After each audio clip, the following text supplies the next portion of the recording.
Once again, I want to welcome you to the Chemistry in the Community 6th edition, Unit 1 webinar on materials formulating matter.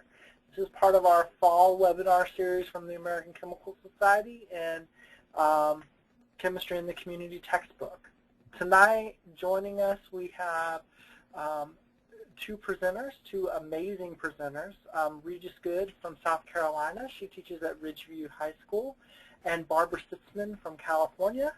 Teaches at Granada Hills Charter High School.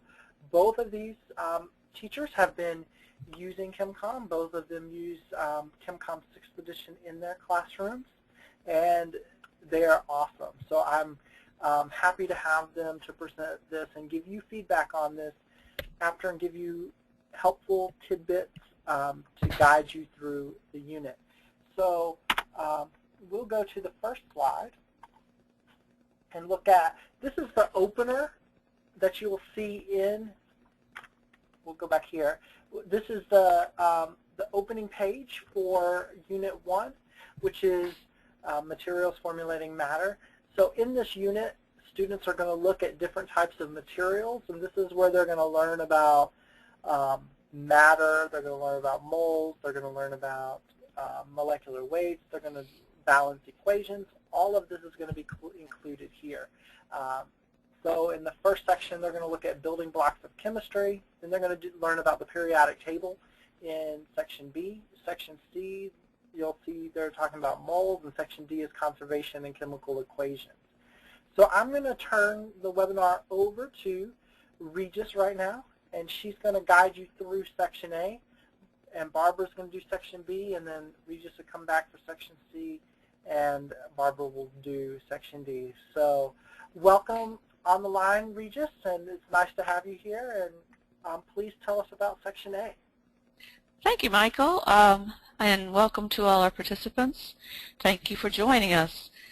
As with each unit in, oops, did you do that, Michael, or did I? Let's go back. As with each unit in Chemistry in the Community, we have a opener or a challenge for each unit. This particular one is something that students find interesting because it is dealing with money. They are to decide about a new dollar bill, or dollar currency, I should say. They will make a decision about whether to promote a dollar bill or a dollar coin as the U.S. currency. They will eventually, by the end of the unit,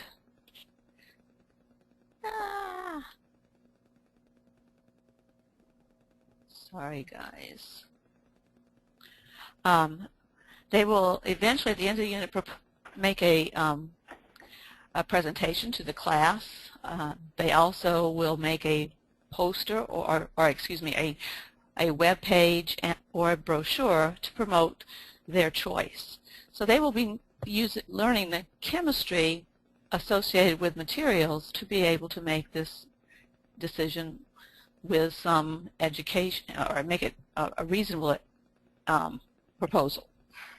So let's look at the next slide, which is dealing with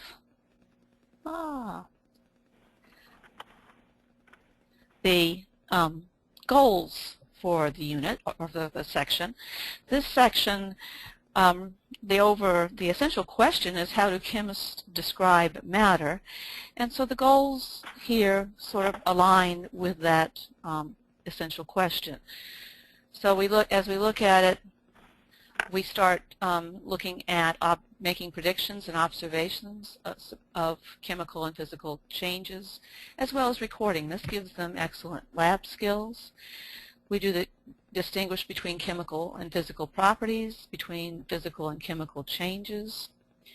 Then they have to classify, so they're applying the definitions of physical and chemical properties and classifying chemical and physical properties and changes. Towards the end, they start looking at symbols and formulas that represent the language of chemistry, and we use that to describe the composition of materials. In the end, they interpret and create models that represent the particulate level of matter, and then we look at metals, nonmetals, and metalloids.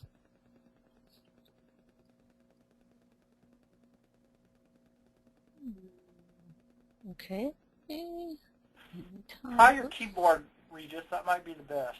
That's what I'm trying, actually. The keyboard's not working with the arrows? Mm-mm. There you go. There, got it. Now in each section we have several concept checks.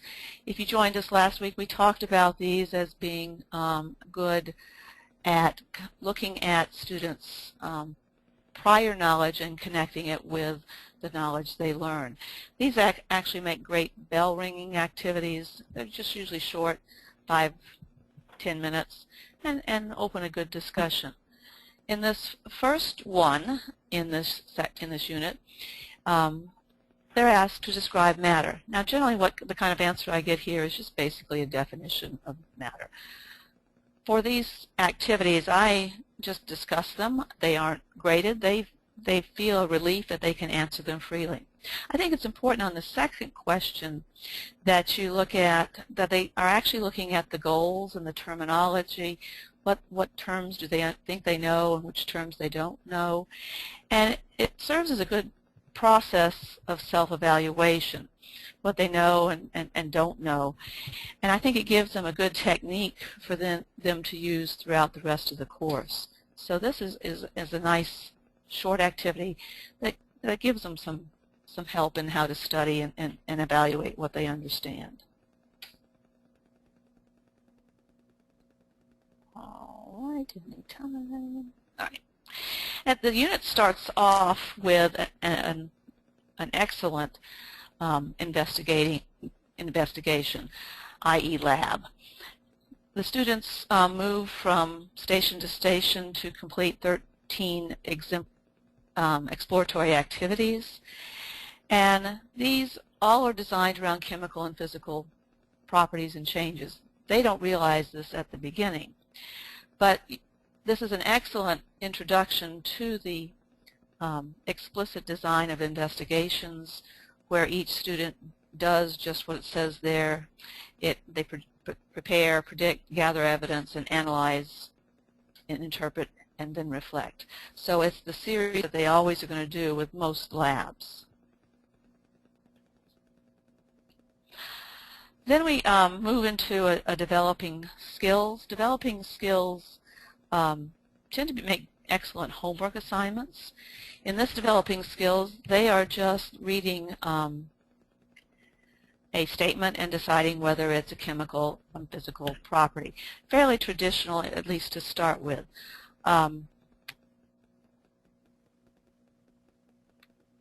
So at the end, though, the very last question, I think it's worth noting, you don't see it here, but if you take a look at your text, the last question actually has them sort of apply that knowledge by actually creating their own statements, dealing with things they are familiar with, what they see around them, what they saw in lab.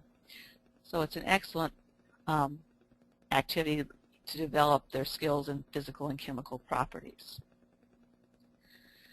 This little section is real quick, short, but it's giving them an introduction to the design of the penny and what designers must consider as they make currency. Certainly material costs, again, physical and chemical properties, availability of those materials. The second concept check is dealing with some of the labs they've seen. So it's again connecting the concepts they're familiar with previous experiences. In this case, they've actually measured the density of pennies, and now they're asked to compare their density of pennies to pure copper and pure zinc and predict the percentage of it. So it's a nice connection to what they've just seen in lab. In this section, it is, again, an informational section, and it gives ideas about atoms and molecules. And Here it is the first time they're introduced to the particulate representation of matter. And I think it's important to note that these type of models will be used throughout the rest of the text. It's a nice time to ask them, after you've talked about the definitions, what's an element, what's a compound. In section A6, they are introduced to the first time to the language of chemistry, so they see symbols, formulas, equations, and they do that by looking at the production of ammonia and how ammonia is used in our society, certainly as fertilizers, etc. In A7, again, developing skills gives them practice to what they have learned. So here they will reinforce the concepts and skills introduced in A6, which was dealing with symbols, formulas, and equations. They get to practice looking at the distinguishing between symbols and formulas, and they actually interpret an equation. At this point, it's important to realize that they're only doing an atom inventory. We're not starting to balance equations quite yet, just recognizing them. A8 is the first modeling matter in the text. Modeling matters explore visual representation using particulate level models. I think it provides an excellent formative assessment. It gives me information about how the students interpret the terms, the ideas that we're presenting. Many can repeat them without really understanding them, but by having them draw what they believe to be the definition is very helpful. And this is the first time they do that in the text.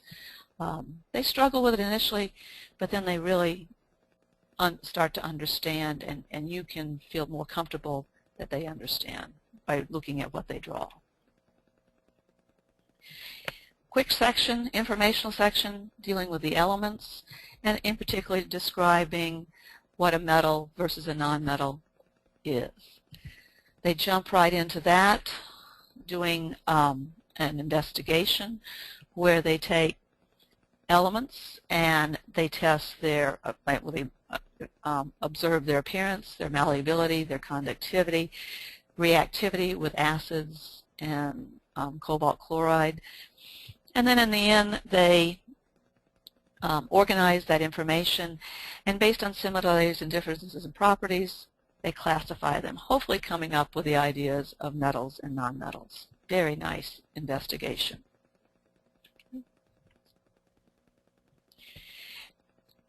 In this making decisions, now making decisions are drawing on their knowledge, remember, to relate to the what they've learned to a more concrete application of it. So at the end of each of the sections, they will be doing an activity that will be directly relate back to the currency decision that they have to make. And here they're applying their knowledge and being asked to talk about, decide whether what kind of physical and chemical properties a coin or a dollar bill would require, and then what would be nice for them to have. So they're distinguishing between the essential and the desirable. And at the end of this activity, they are actually looking at how do we seek out information. They have to find out what the dollar coin and the dollar bill are currently made out of, but how do you evaluate your research when you are investigating something online or in a library. Gosh forbid anybody goes to a library anymore. And that wraps up the end of this section, other than for the summary questions. At the end of each section, there are an excellent set of summary questions. Each section of the questions and the reviewing concepts has the essential enduring understandings which relate back to the goals.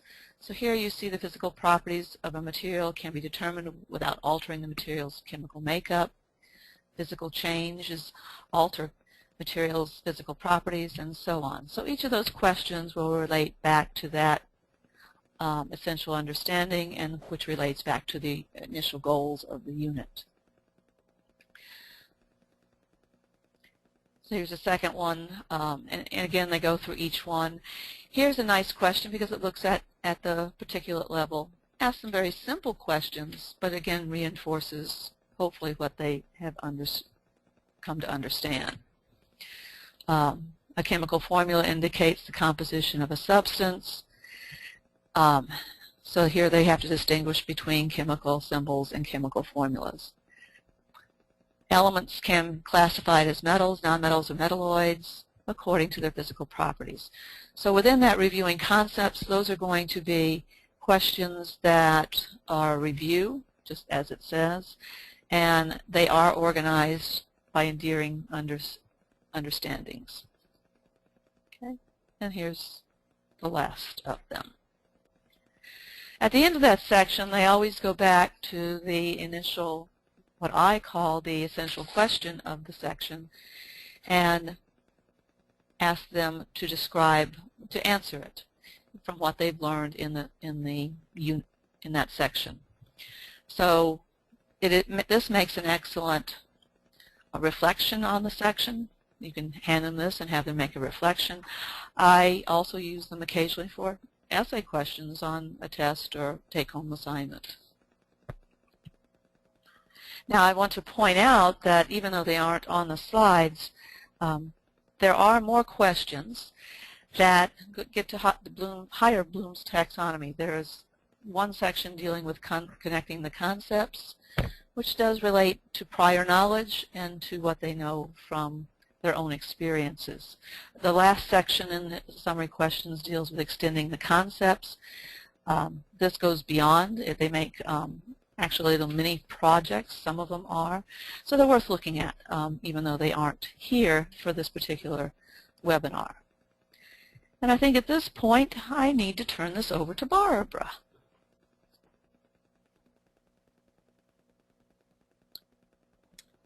So do I have the mouse now? If Michael's paying attention. Okay, all right. Thank you. Thank you, Regis. And I'm Barbara, and it's late afternoon in California now.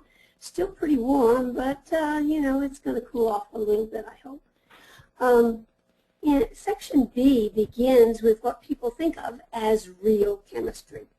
In Section A, students discovered the location of metals and nonmetals on the periodic table, and in B, they will further investigate the organization of the periodic table by studying the structure and composition of atoms, using models to predict formulas of ionic compounds, and exploring the reactivity of metals. Phew. This is a lot of real chemistry. The important thing to remember about the ChemCom curriculum is that these major topics will just be introduced here, then revisited and elaborated on in later sections where students need additional information to solve future problems. Because this is what research tells us about how people learn. In my class, we will briefly look at the goals here at the beginning of the section. And I tell my students at this point that I will refer to this list as I write test questions. They listen to that. We will return and discuss the goals as students review for their test on Section 1B. Let's see. Oh, okay. I've got it. I find the concept checks good, quick, formative assessments. I usually assign one or two. In this case, I ask students to do the third one that you see, draw and label a diagram to illustrate the structure of an atom. When I need to know about my students' depth of understanding, I frequently ask them to draw. And do I get some doozies with this one? Their drawings tell me where I need to begin.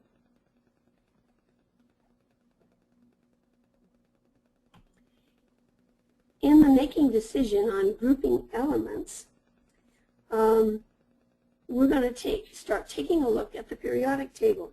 As usual in ChemCom, students are asked rather than told to find patterns.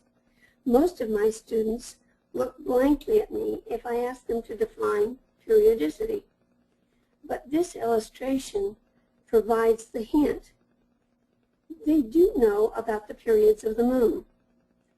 In this activity, which isn't not exactly shown right here, but each group is given a set of element cards to arrange. Each card contains the mass plus selected chemical and physical properties of the element, not the name or the atomic number. Instructions suggest that students first arrange the cards by mass and then sort them by similar properties. Students often question that there are two cards with the same mass, 40. Then they realize that the properties are not identical. This task is difficult for students initially, but once some groups begin to make a periodic table arrangement, the others quickly follow. Note, without mentioning families yet, students begin to recognize the patterns. I ask student groups to glue their final arrangements on pieces of butcher paper, and I save these for a developing skills activity that we'll talk about in a few minutes in B6.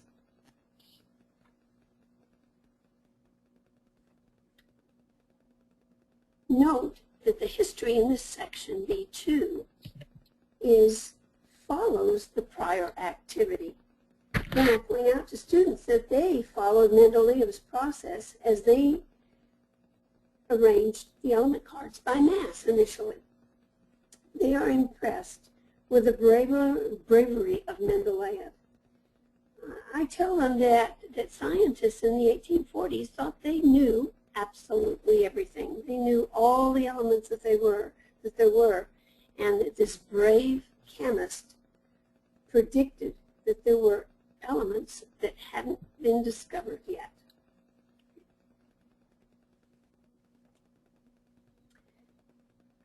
This is where I use small disc magnets, little tiny magnets, and I put a masking tape positive on one side, and on the other side I put a masking tape negative to show attractions and repulsions between these. Kids really like this balloon demo and shown in the photo, but be aware of latex allergies. Just stress here at this point only that atoms are neutral. Later on they'll study ions, so you don't need to label them yet. With the help of the Scientific American illustration, this is the place to dispel student misconceptions about those electron orbits that they drew around the atoms in that first concept check. The vocabulary is important in this section. Stress that the atomic number, which is the number of protons, identifies the atom. Discuss the composition of the nucleus, the size of the atom compared to the nucleus, and the structure of isotopes.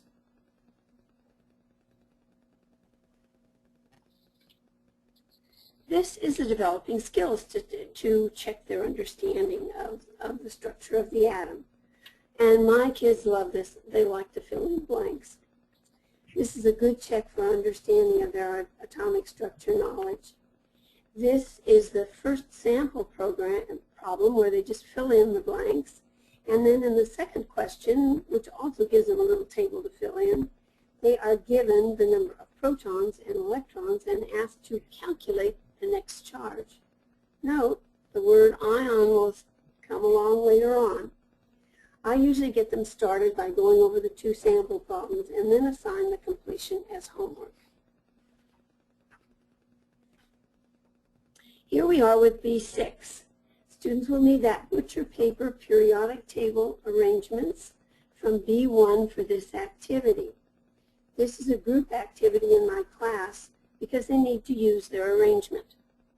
First, they need a periodic table to label each element card with the appropriate atomic number.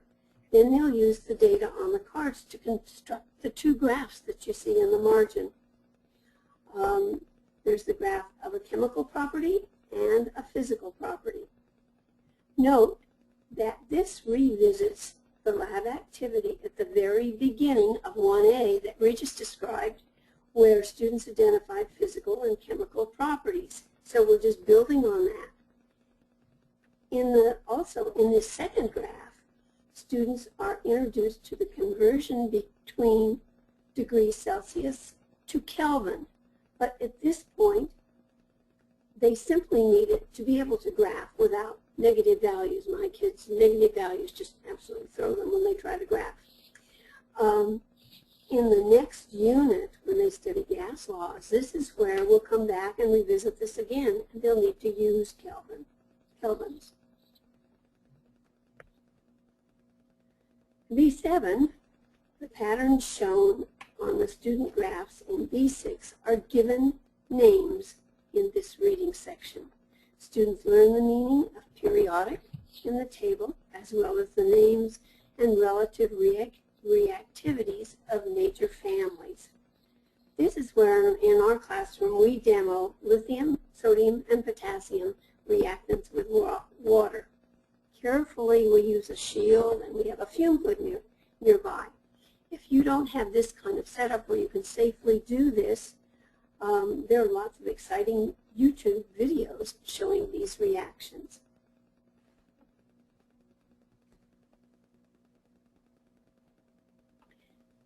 In this developing skills, students are asked to make two types of predictions. In this first one, many of my students, I'm amazed that they don't understand how to find the average of two numbers, where we've got the density of silicon given and the density of tin, and you need to find germanium in the middle. So we have to spend a little bit of time talking about how you average things.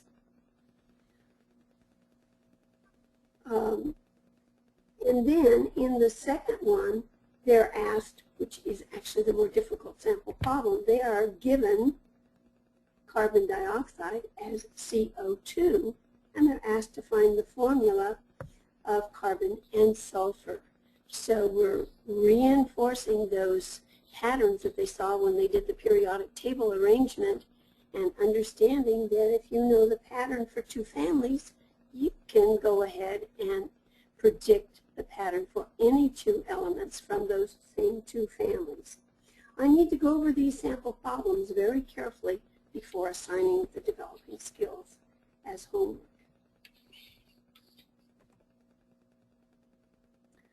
This is a terrific new lab. It's designed to find the pattern of reactivities exhibited by the halogen family. Students need help in constructing a data table. We're getting to the point now where we're not going to give it to them. They're going to have to design this. So I asked them first of all to read the procedure, and then I asked them what they'll need to observe. To determine if a chemical reaction has occurred, it will be essential for the students to make initial observations on the chlorine water, bromine water, and iodine water that they're going to use in this lab. And then to observe that the halogen dissolves in the hexane layer, which you can see in this photo. The students first discovered in my class that water and hexane form two layers with the halogen dissolved in the top layer. And they will attribute the two layers to the difference in density. They can do this all right. But they're not familiar with hexane, so they don't have any idea where which one is the colored layer, the water or the hexane. So I usually tell them that hexane is used in gasoline. And most of them know that gasoline is less dense than water, so then they can figure out that that colored layer is the hexane. The data will show a clear halogen family trend, with chlorine the most active of the three halogens. A lab note. Be certain to prepare the chlorine water in the morning before you begin using bleach. Nice fresh bleach. I usually bring some from home. They see then this pattern of the halogens, and they see that it's actually absolutely the reverse of the pattern that they saw with the alkali metals.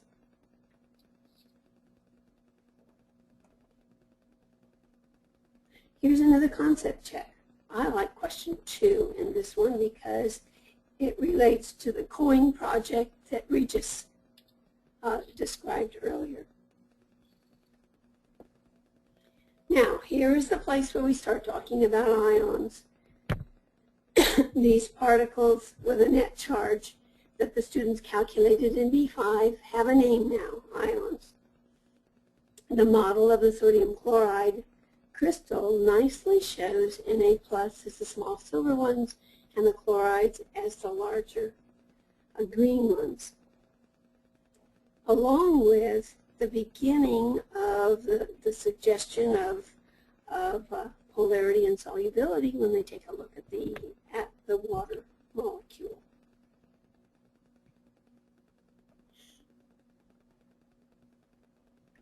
In B11, the rules for writing ionic formulas are given to students.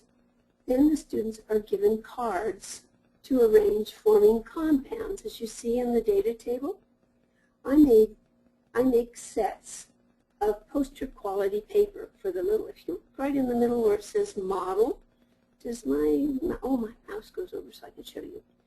They have cards where they can put one potassium and one chlorine together. And so they write the cation and the anion separately, then they write the model, then they write the formula, 1 and 1, and they get the potassium chloride name. These cards are small if there's just one positive and one negative charge, and then if it's like calcium where they have 2, the card will be just double the size, and they would notice that they would need 2 chloride ions to balance that. So they would have the formula that was CaCl2. I found these really as an excellent way for them to learn because the cards reinforce that ionic compounds are neutral. In this course, I never ask students to memorize ions. They look for the patterns on the periodic table, and they gradually become familiar with those that they use frequently. In fact, pretty soon they realize that all the alkalis form positive 1 charges. I pass out copies of the ion table from the text for them to glue in their books, in their composition books, and also I pass these out for them to use on tests.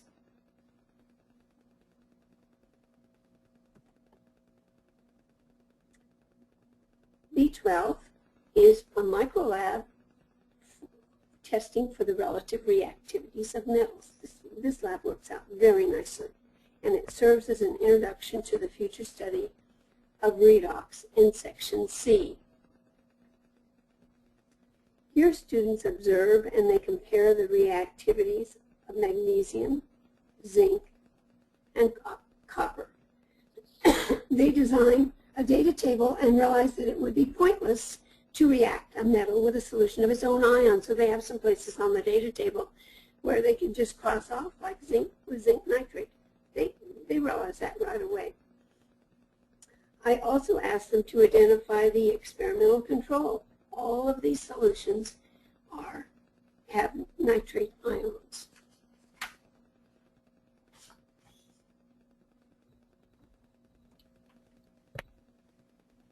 In B13, they're given 2 reactions. The one you see here, the magnesium being oxidized to magnesium oxide, and there's a reaction that shows in a similar fashion chlorine and copper reacting to form copper oxide. Well, when I see things sitting there, I think, oh, I can demo these reactions. So first I do the sort of somewhat benign one where we take copper in a crucible and I heat it with a Bunsen flame until it turns to a dark copper oxide, a black copper oxide. And I cool that, pass that around for them to look at. Then I take a piece of magnesium and I burn that in the burner, and look, we get the fireworks. And the kids know right away, even without looking at that this is what's used in fireworks. And I pass the little samples of burned magnesium oxide around where they see the white ash that's formed. The Chem quandary reinforces the idea that the less reactive metals are the ones that are most apt to be found free in nature rather than combined in compounds. Again, this is fitting nicely into their putting it all together, their final project. The developing skills in B14 makes use of the metal reactivity series. Again, I give students small copies of this to paste into or glue into their composition books. And I ask the students, first of all, to locate the elements that they just tested in the lab on this activity series table. And they find right away, here's magnesium, and then we have, let's see if I can see them on this. We have copper down, copper down here, and we have, let's see, they did zinc. Here's zinc up here, missing that, and the copper, and then they actually tested things with silver, so we can ask what silver would be, and they see that the lab results fit very nicely with the periodic table series, with the activity series table. These problems relate well to student lab data, and they help them understand why, to make their coins, at the end, they're going to need to look at unreacted metals.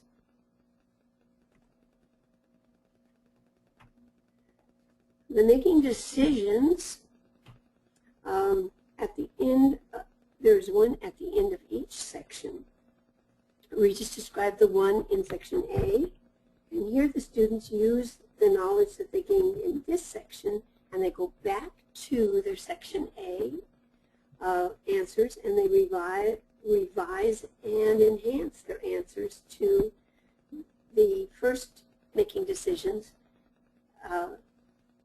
in accordance with what they learned in section B. I keep a small file box in the front of my classroom where I can keep the students' coin information for each one of these making decisions, and they can keep kind of adding to it because they'll need to use all of this information in the end for their final design.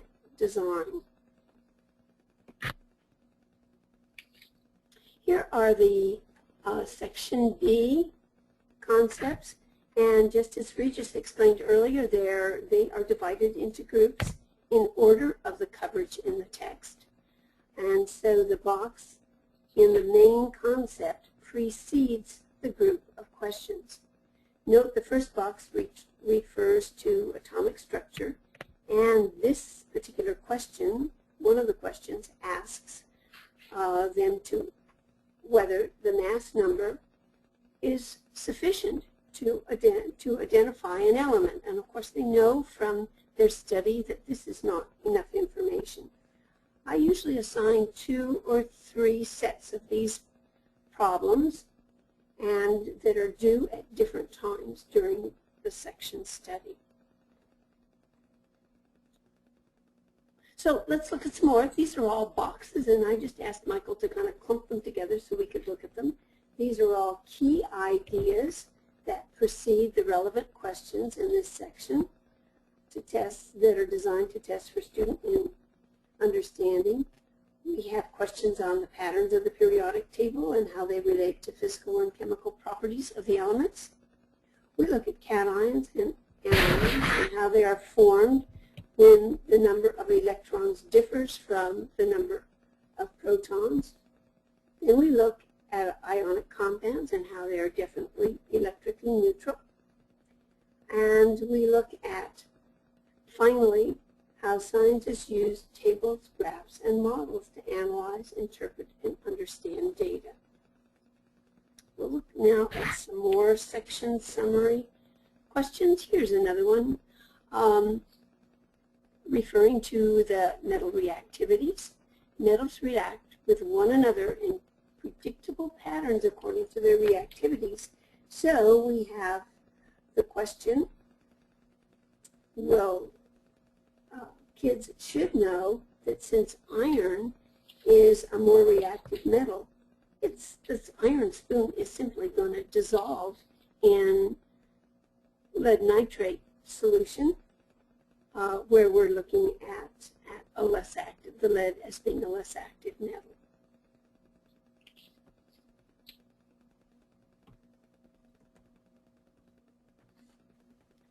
The focus question, this is from the very opening pages that we saw at the very beginning that Michael showed you.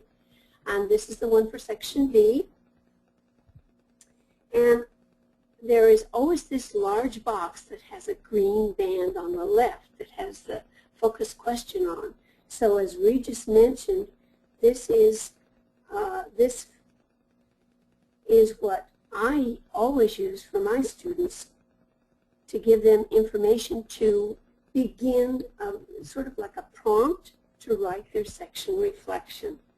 This is part of their section review, the place where I tell them, where they can tell me what they've learned and identify any questions that are still left in their minds before they take the section test.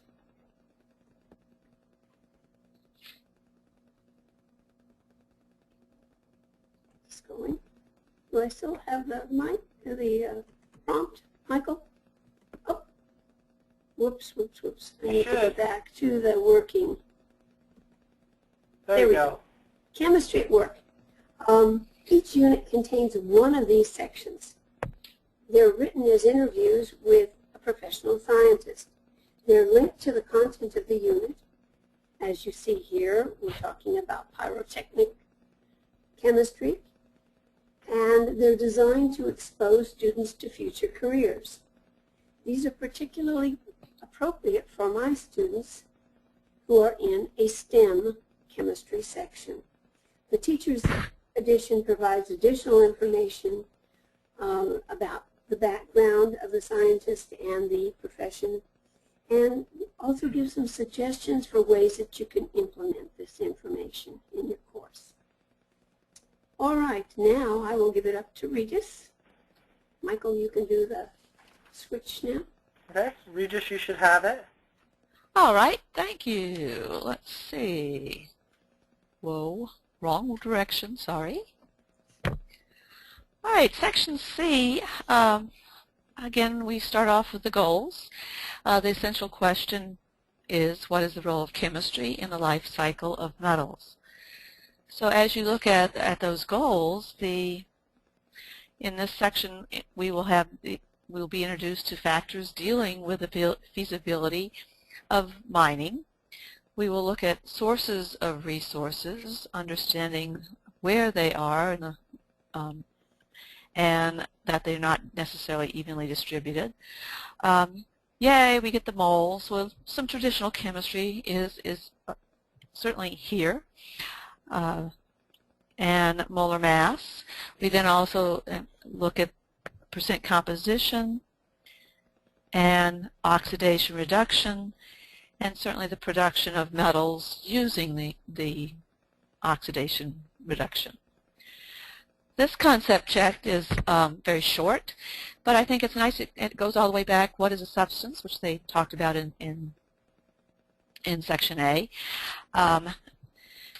So that is a concept that is hard for students because substance gets used in lots of different ways in our everyday life, and to a chemist it is either a compound or an element.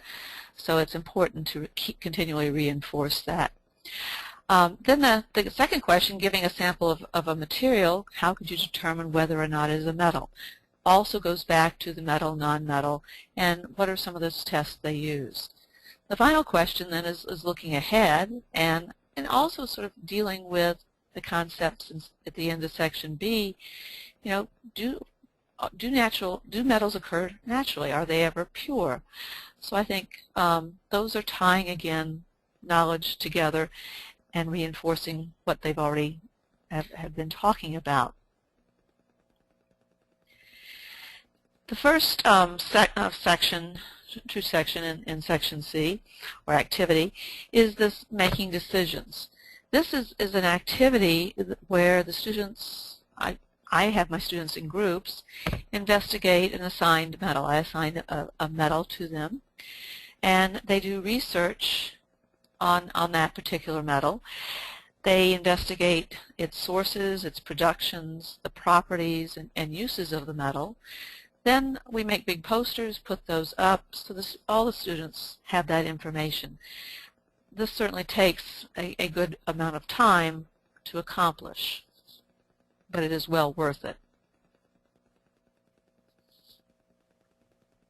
Section C, informational section, dealing, again, just as it says, sources and uses of metals. It describes where resources are in general on Earth. It talks about the hydrosphere, the lithosphere, and the atmosphere. It gives it enforces the idea that not all resources are evenly distributed. Certainly metals are not.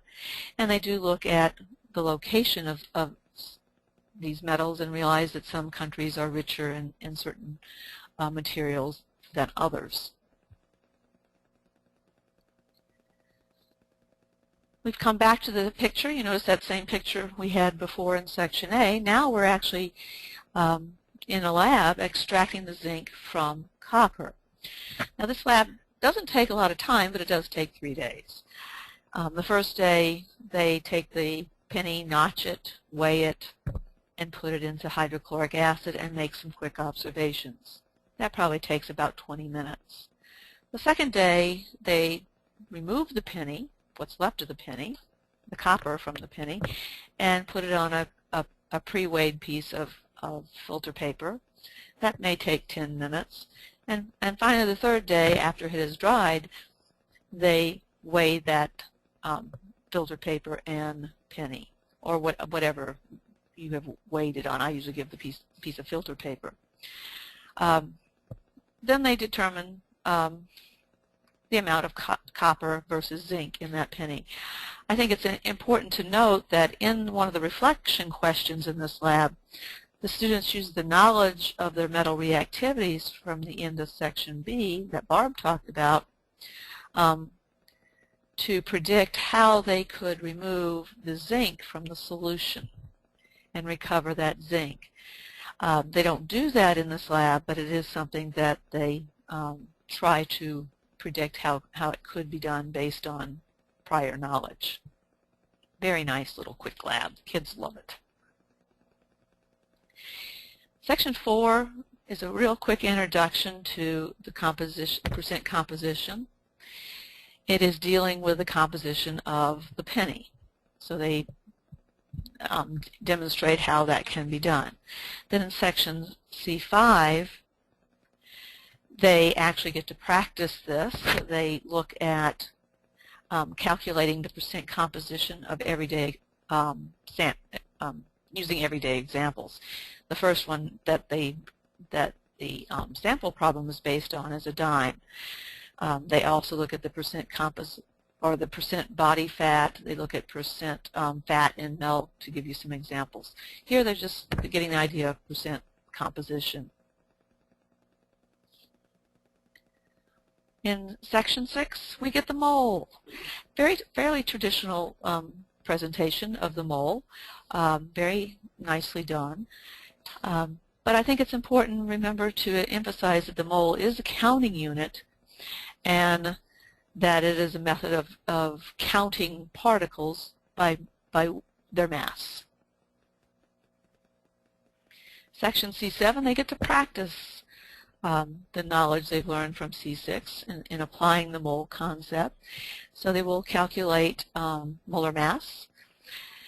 So I think it's important here, as in the example, to emphasize the importance of using units in their calculations.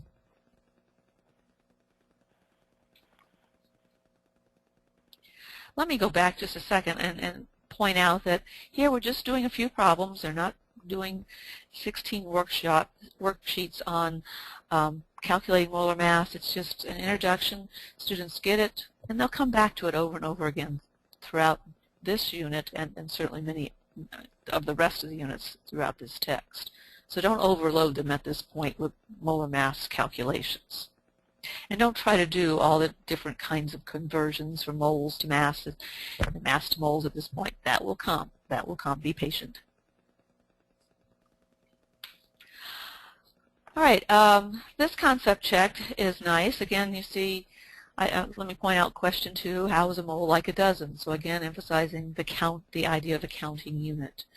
I like question 3, why is the molar mass of a diatomic element twice the average atomic mass value found on the periodic table? Emphasizing the idea that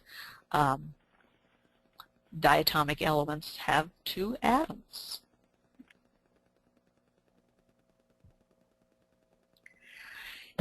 In section 8, they describe a traditional percent composition by mass of elements in a compound. It is in the context, though, which makes, I think, it unique, into whether an ore is useful source of a metal. So they use the percent composition to determine how much metal is present in a mineral, and eventually how much is in that ore. So it's a nice reiteration of percent composition and giving it some context, not just doing it for doing's sake. So in C9, they're practicing that. They are practicing how to do some percent composition that starts off as very straightforward percent compositions of substances that contain copper. As we move through this activity, towards the end, the problems get a little more complicated because they are relating percent composition to ores and to profitability. Again, giving it some context. My students struggle with some of those problems, and so we do spend a fair amount of time reviewing those calculations. So they go from the simple to the more complex as you move through this activity. C9, we introduce oxidation reduction reactions for the purpose of refining metals from their minerals. So again, in context, they learn that metals lose electrons, which they've actually seen back in Section B in the metal reactivity labs. So they learn that metals, to be purified, have to be reduced. As a result, something else has to be oxidized. In Section C11, then, they are modeling that, using some electron dot structures to emphasize the movement of electrons. This is a great activity. I have to say that students do initially struggle with it. If you can keep them struggling and encourage them to figure it out, they truly understand oxidation and reduction when they're finished. It gives them an excellent working knowledge of that concept, probably better than any other text I've ever seen. They don't forget it either. I have them coming to my AP class remembering how that works. So it's neat, very neat. Okay. Section C12 is an investigation where they actually use a 9-volt battery to plate a copper onto a carbon rod. It's a quick and easy setup. Doesn't take long. The lab itself isn't long, and the kids get excited seeing that copper come out of or being plated onto their piece of copper or carbon rod. The carbon rod is a pencil lead, so it's nothing that's very expensive to set up. So the kids like this. It shows the non-spontaneous reduction process that has to be used to produce some metals. Okay.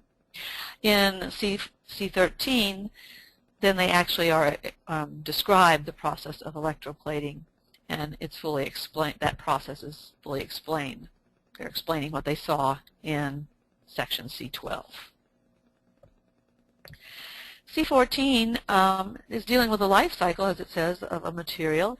They go through the life cycle of copper, showing that where it's the raw material, how it's purified, processed, turned into a material, what happens to it when we're done with it, and that whole cycle. And that the whole cycle is very important to be maintained. I usually do the same kind of cycle, to give them another example, with aluminum. And so they see that because that is something that they see it in biology, but they don't think about it in terms of what metals or chemicals. How can that be possible? But it is something they're going to want to address as they make their decision about their currency. This is the third in the series of making decisions that relate to their project, their currency project.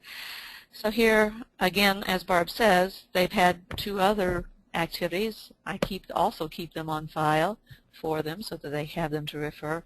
Here now they're actually selecting some materials that they may think might be useful for their currency, and doing some research looking at the mining and the processing, certainly the cost and competing.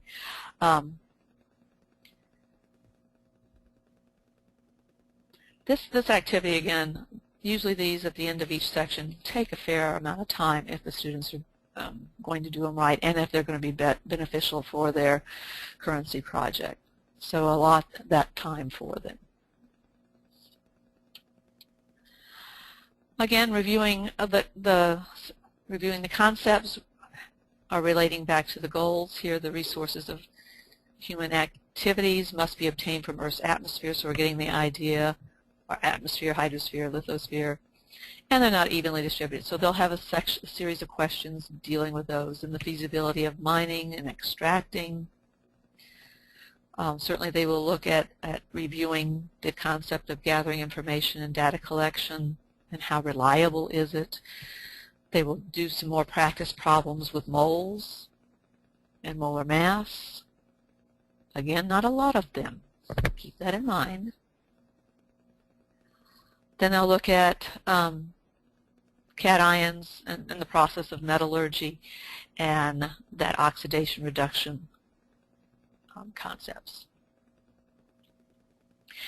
And then again, we have the essential question: what is the role of chemistry in the life cycle of metals? Again, a good prompt for reflection, good prompt for reviewing for that section and emphasizing the importance of it. All right, I guess it's your turn, Barb. Okay, thank you, Regis. And you know, this is really terrific because my students are doing exactly this right now. Their test on section C is on Friday. So then we'll be moving right into what I'm going to talk about right now. Let's see if I've got the, do I have it? You should. I just pushed. I'll try again. Nope. Okay, let me try again.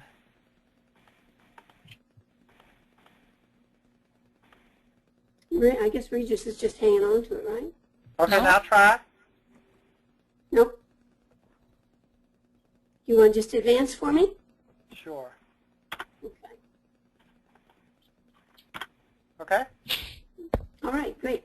Okay, in section 1D, we're looking at the law of conservation of matter, and this is used to introduce the skills of balancing equations. I tell my students a little bit about a chemical reaction. What this is where the reactant particles get all pulled apart and the atoms just get all jumbled up to form new arrangements for the products. And this is basically what a chemical reaction is. So what we have to do is to count the atoms to verify that all the atoms that we had in the very beginning in the reactants are still there in the final products. In an investigating matter lab, students will produce, then study, an alloy. Students will learn to distinguish between renewable and non-renewable resources. Oh yeah, I can do this with my little pointer. And consider how conservation is applied to Earth's resources and ultimately to their dollar bill versus coin problem. Okay, do I have this or do you still have it? Okay, Michael, just go ahead and advance for me.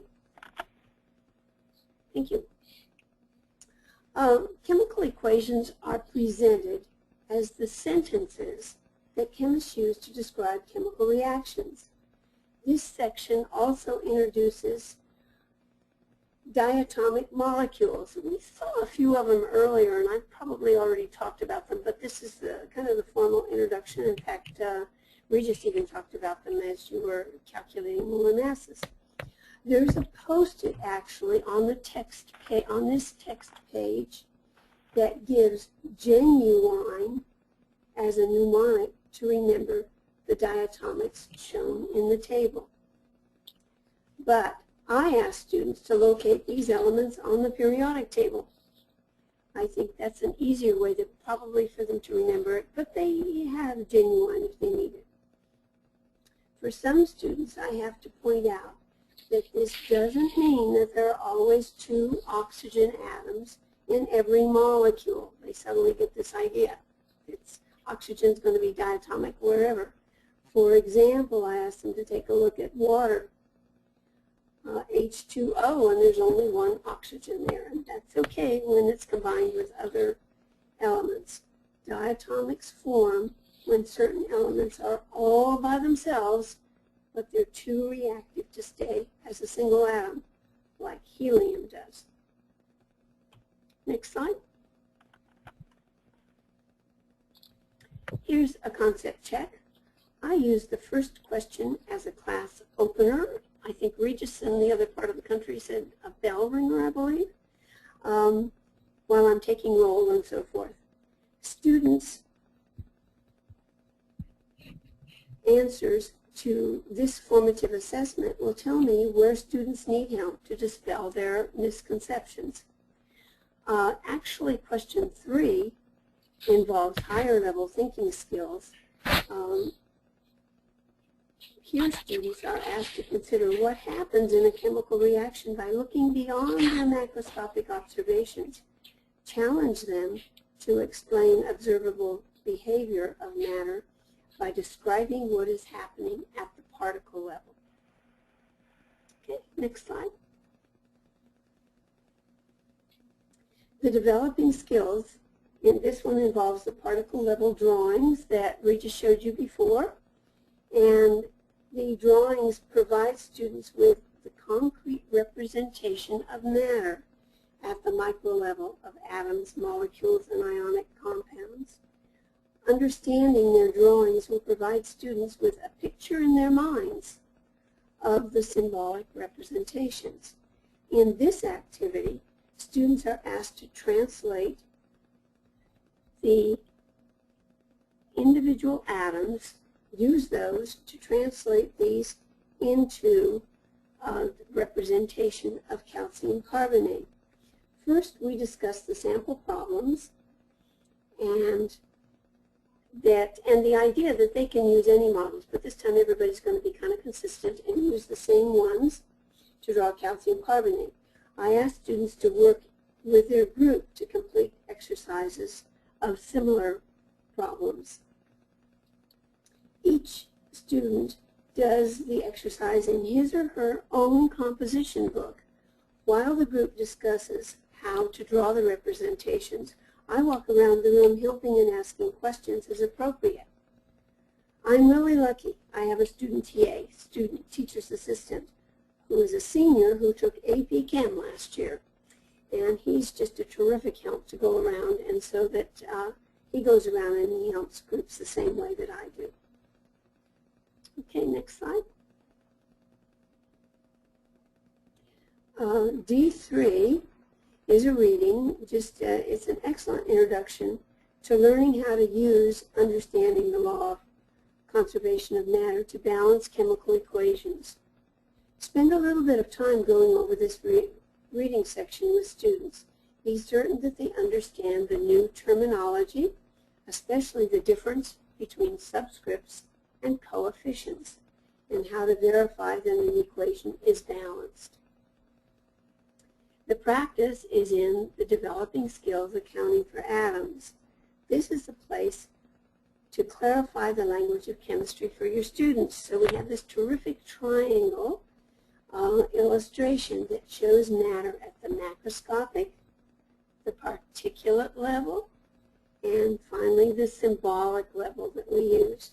Students will be able to use the skills they practiced in the modeling matter to draw particle models of molecules in balanced equations. So they can take these and draw particle models. In this exercise, they're asked to show the equation at the bottom of the slide, this one, and they're asked to show it in different ways. In words, they should be able to say propane gas reacts with oxygen gas to produce carbon dioxide gas and water as a gas. Then they use the molecular models and they draw the particle models to represent the reactants and the products.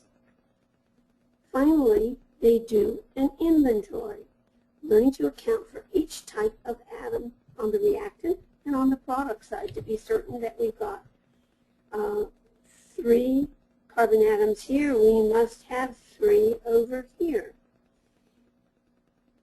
to check to see whether this is a balanced equation. In ChemCom, we call this making an atom inventory. Stress to students that a balanced equation shows conservation of matter and it also represents a chemical reaction. If it's not balanced, it's not a chemical reaction. Okay, next slide. In D5, just like in the last activity, students were given the equation and they were asked to determine whether or not it was balanced. This leads students through the process of writing, drawing, and inventorying the atoms and determining whether the equation is balanced. Now, in this section, students learn to balance a word equation. Note the sequence that we've just gone through from the beginning of Section D. These are little baby steps leading to the mastery of higher level thinking skills. So the first step that we did was putting together models of atoms to draw molecules and ionic formulas at the particle level. The second step was learning that balanced equations represent the law of conservation of matter, or I should maybe say that the law of conservation of matter is represented by balanced equations. Then in the third step, we clarified the difference between subscripts and coefficients, and this is needed to translate word equations into our symbolic models and also to draw the particle models. And finally, in the fourth step, we're doing the balancing of particle models of word equations. So this is the final step. Okay, next slide. In this developing skills, students are actually practicing the skills learned in the last sections. Students are provided with particle level structures to represent some of the models in the word equation.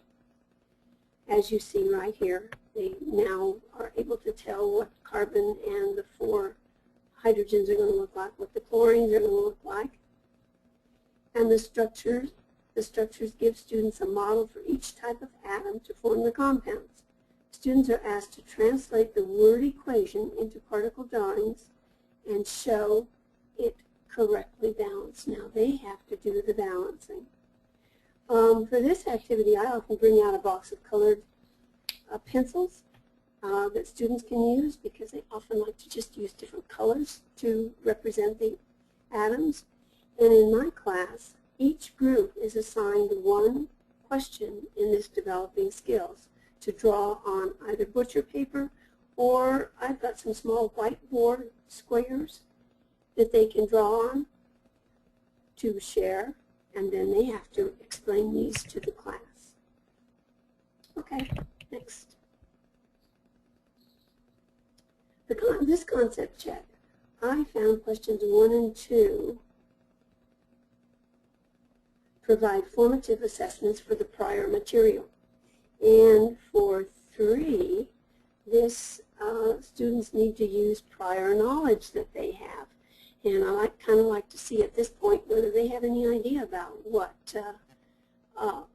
renewable and non-renewable mean, which is kind of an introduction to the next section. Okay, next. Here's the investigating matter. Many of my students consider Striking It Rich as the best lab in the entire course. And the important thing as an instructor is to keep this a truly discovery lab.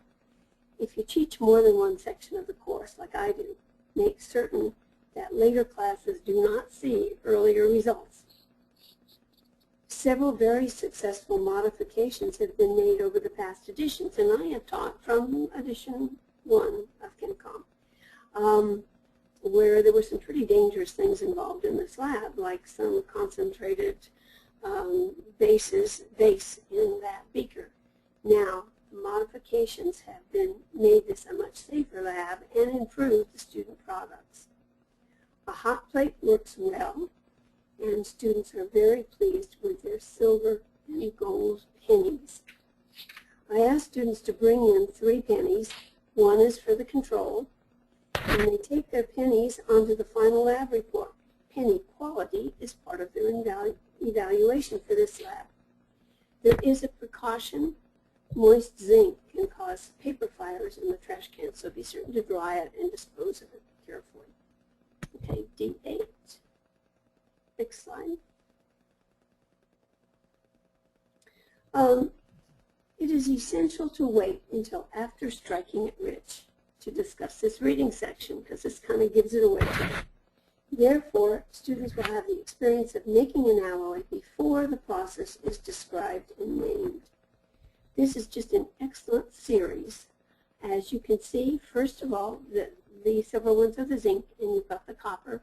The first thing they do to make this silver penny is just to make a layer of zinc on top of the copper. Then in B, whoops, did I hit something? Let's go back, thanks. In B, the atoms begin to mix, and finally in C, we get the alloy, which is brass, and forms the gold penny. The diagrams show my students that this is mixing. It's really a physical, not a chemical change.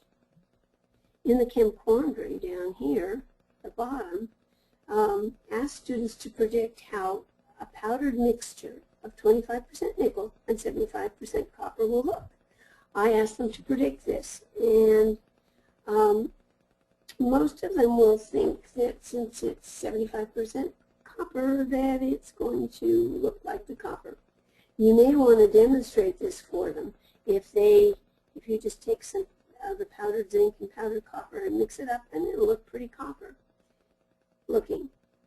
Although this mixture will be primarily copper colored, an alloy, when you heat it, is going to form a solid solution which will have a very different appearance. It'll appear like a gold coin. Note, solutions and mixtures will be covered in detail in later units, so you don't need to discuss anything more than just here is just a place to provide students with enough information to answer the chem quandary. Next slide, please. In D7, this is a reading section where students are introduced to the concept of sustainability and the practice of green chemistry. The icon indicates designates sections in which the curriculum which reference the principles of green chemistry. Renewable is defined as resources that can be replenished. You can plant another tree. Metal atoms are non-renewable. For example, humans put copper atoms into home wiring, rendering them not really readily available, but the actual number of copper atoms has not changed since the Earth was formed. The law of conservation of matter provides a nice segue into balancing equations and conservation in the community. Note the illustration as Regis mentioned earlier. My students know that aluminum cans are recyclable. Our campus is dotted with blue recycling bins, but few students know what happens after the blue can. Later, here's your blue can, it's collected. They'll start considering the energy required to actually get cans back again out of this process. Next slide, please. In the making decisions, D10, this is the final making decisions in the last section. C, focused in the making decisions for C, focused on the $1 coin. In this section, students will consider the sustainability of a dollar bill. They're asked to refer to their answers in making decisions A11 and C15 as the groups work on this activity. Students will need to use their answers to this activity for their final project, so save this along with the other sections. Be making decisions for them. Okay, next slide. Here are the section summary questions. There's an example of the first questions in this set, where students have been asked to make particle drawings of chemical reactions. Later, the questions such as this one ask them to translate their symbols and go ahead and translate the word equation into symbols and show a balanced chemical equation. So here they are told what's in the reaction, what the reactants are, and what the products are, and they have to write a balanced equation. Okay, next. Here are the other boxes. The section D key concepts are shown, and they're boxed. The preceding questions in each one of these sections validate student understanding of the law of conservation of matter and students' ability to distinguish between subscripts and coefficients, and the idea that they can't change subscripts to balance an equation. In other words, H2O2 will bleach your hair, where H2O is what you use normally to wash your hair. Alloys and their properties, and then finally the one that we just talked about, renewable and non-renewable resources. Okay, next slide. This again is the one with the blue margin, and this is the one that is the focus question. Oops, how did we go back? Can we go back one? Oh, thanks.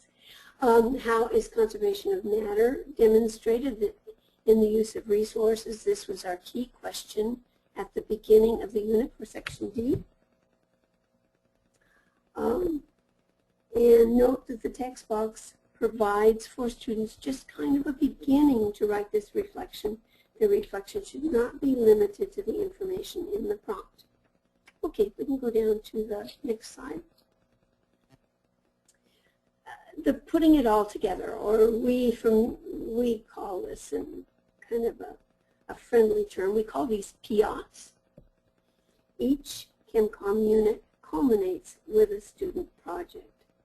In this unit, students work as teams to apply their understanding of the properties of matter to the development of a recommendation for printing or minting of a new $1 currency in the United States.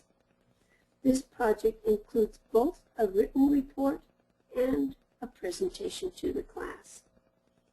I leave the method of presentation as a team choice. Most of my students prefer PowerPoint demonstrations. Some of them use video, and others prefer to present orally. There are 5 parts to the presentation, as you see on this screen. There is their recommendation, the rationale for this, their environmental implications, their advocacy plan, benefits and concerns. How will they advocate for their type of currency? Finally, I think Regis mentioned earlier a web page or a brochure to explain their proposal and promote their plan. The first part of this is a group activity, but always with group activities in all the ChemCom projects, I have an individual responsibility too. Each of my students will produce either a web page or a brochure. That's their choice. And so part of the grade is going to be based on this web page or brochure that they produce. In my class, I assign new groups at the beginning of each unit. And I found that since the groups work together throughout the unit to gather information and make decisions for the final project, it's best to keep these same teams working together throughout the unit. The teacher's guide does a wonderful job of giving rubrics and so forth, various suggestions for you. You don't have to do all of this work, and it's either in the teacher's guide or the teacher's resource. Materials will give you actual rubrics that you can use, redesign, recreate how you want to evaluate this project. I think that pretty well concludes my presentation. Perhaps some people have questions. Thank you, Barbara and Regis, and thank you all for participating. If you would like to ask any questions, you can write a question in the question box, and I'll read it for Barbara and Regis, and they'll be happy to answer those right now.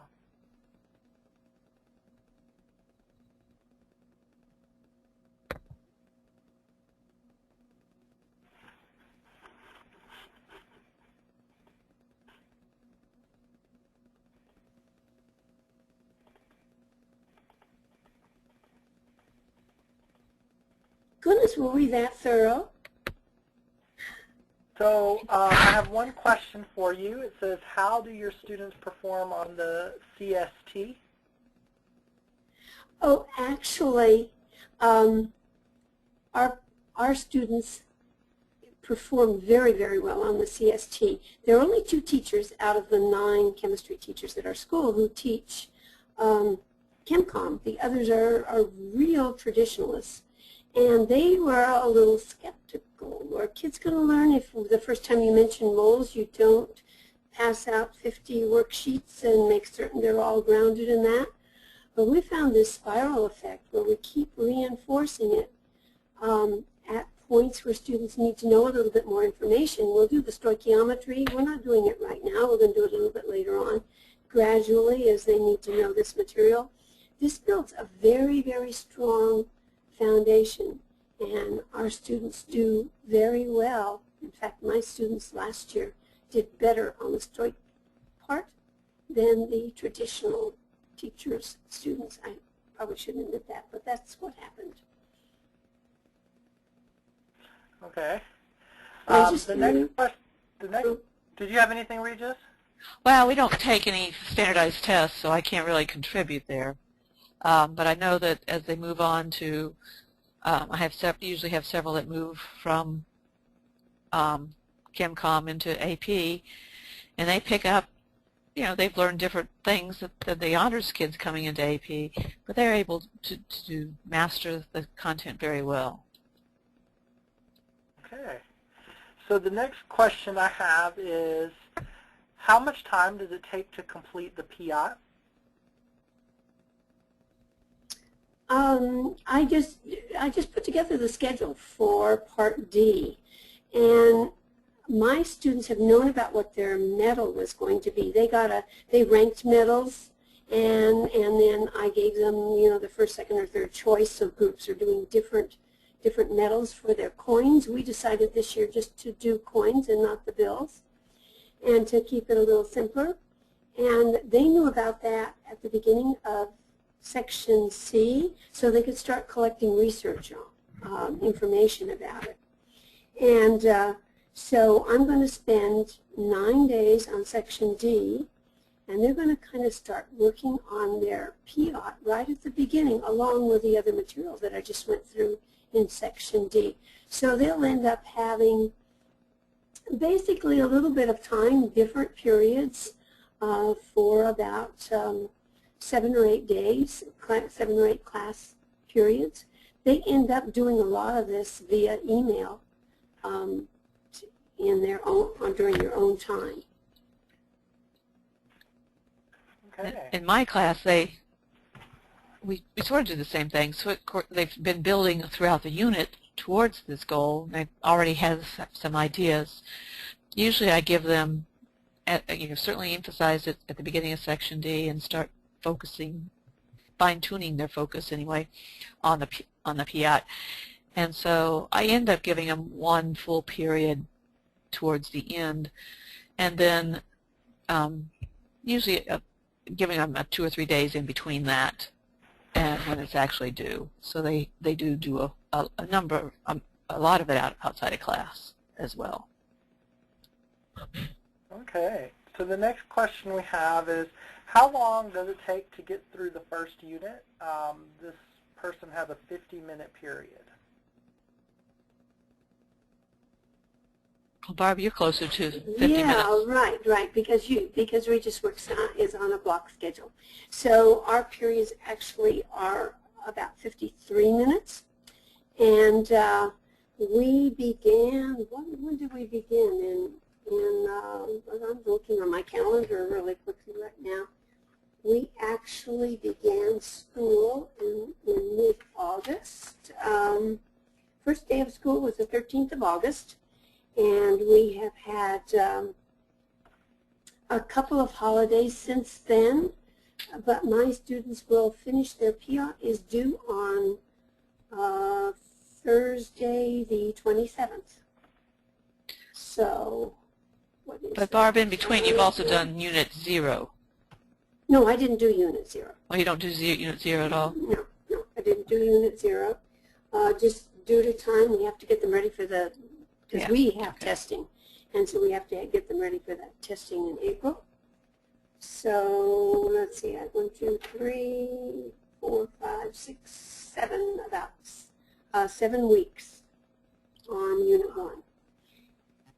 And some of the other units are a little bit shorter. One is long, and I think the second unit on air, we need to take quite a bit of time, and petroleum, but then by the time we get to the water unit, which is now the 4th unit, we can move pretty quickly because they understand about ions and solubility and moles and all kinds of things.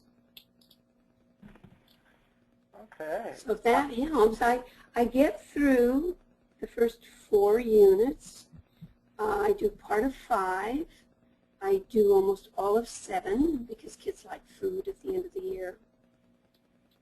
So that's kind of what we do. Oh, and I put in some nuclear chem along the way. I hope that helps. Okay. There's a question about how much the book costs. We don't set the cost for the book. W.H. Freeman does. Depending on the number of books that you purchase from them, they work out a price for you. So every school district pays a little bit differently, usually somewhere between $90 and $100 a book. But I know you'll have to check with your rep in order to find that information out. And if you send me an email to either m_mury@acs.org or chemcom@acs.org, I can get you your rep's information if you need that. And then I have another question. What is your student population like? Well, I teach in a big public school. It's the largest charter high school in the nation. We have about 4,200 students, and it's a public charter. So we have students bussed in from overcapacity schools in the inner city. We have students who live around close to us. You know, we have about 2,000 students on a waiting list. It's just the whole gamut. It's everything from all different levels. I have a lot of students who are in special programs. I have students who have limited English. It's just kind of we deal with everybody who's there. And I teach in a rural suburban school in Columbia, South Carolina, and our population is 78–80% minority, and probably 55% free and reduced lunch. That gives you a clue. I love my kids. They work hard for the most part. You know, you always have the goof off, but they like chemistry because it relates to something they can relate to. It's not traditional. It's real world, and so they get active in it, and they're involved. It's all, they're the center of attention, not me. I could mention that our district too, Los Angeles, is 75% Hispanic, but then we have just everybody. Okay. Are there any other questions for Regis and Barbara or myself?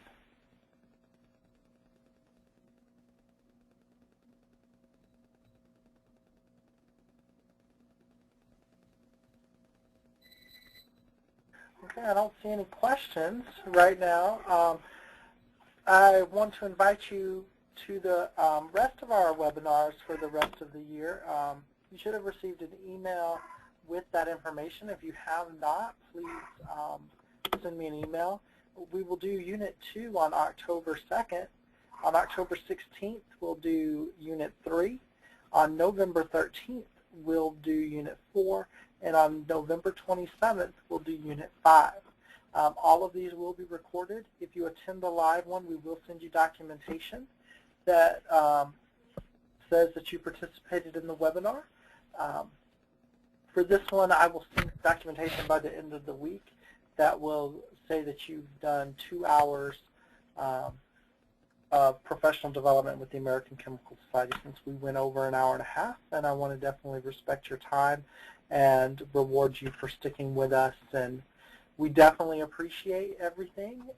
Again, I want to thank Regis Good and Barbara Sitzman for their great work and their great advice. And I want to thank all of you for participating. And please do not hesitate to let us know if you have any questions. We're here for you. I'm here all the time to answer your questions and then set you up with somebody that can help you out. So thank you again. Have a wonderful evening, everybody.